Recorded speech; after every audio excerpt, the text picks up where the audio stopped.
परिस्थिति। एक घर के पास काफ़ी दिन से एक बड़ी इमारत का काम चल रहा था।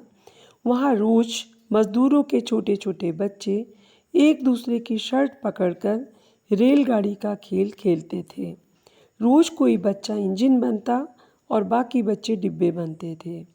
इंजन और डिब्बे वाले बच्चे रोज़ बदल जाते, पर केवल निक्कर पहने हुए एक छोटा बच्चा हाथ में लिया हुआ कपड़ा घुमाते हुए रोज़ गार्ड बनता था।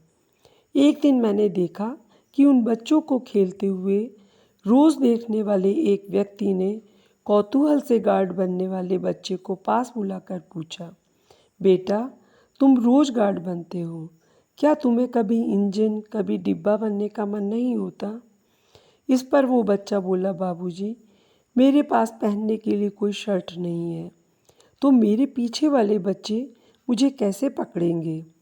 इसलिए मैं इंजन या डिब्बा नहीं बन सकता और मेरे पीछे कौन खड़ा रहेगा? इसलिए मैं रोज़ गार्ड बनकर ही खेल में हिस्सा लेता हूँ। ऐसा करने से मेरी कमी का जरा भी एहसास दूसरे बच्चों को नहीं होता।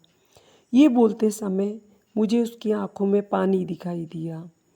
आज वो एक छोटा सा बच्चा मुझे जीवन का एक बहुत बड़ा पाठ पढ़ा गया।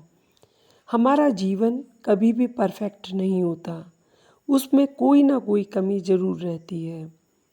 वो बच्चा माँ बाप से गुस्सा होकर रोते हुए घर में भी बैठ सकता था, परंतु ऐसा ना करते हुए उसने परिस्थितियों का समाधान ढूंढा।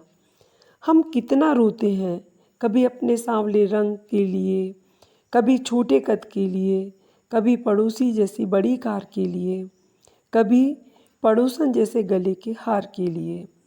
ऐसी चीज़ों के लिए जो दूसरों के पास है और हमारे पास नहीं।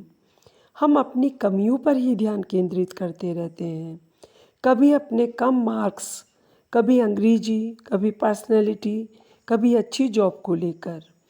हमें इस सब से बाहर आना ही चाहिए। ये जीवन है, इसे ऐसे ही जीना पड़ता है।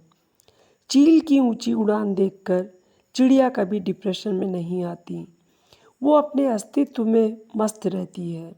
मगर इंसान की ऊंची उड़ान देखकर बहुत जल्दी चिंता में आ जाते हैं।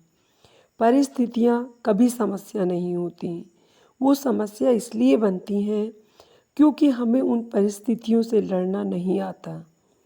आशा है पोस्ट अच्छी लगी होगी। चैनल सब्सक्राइब करें। धन्यवाद।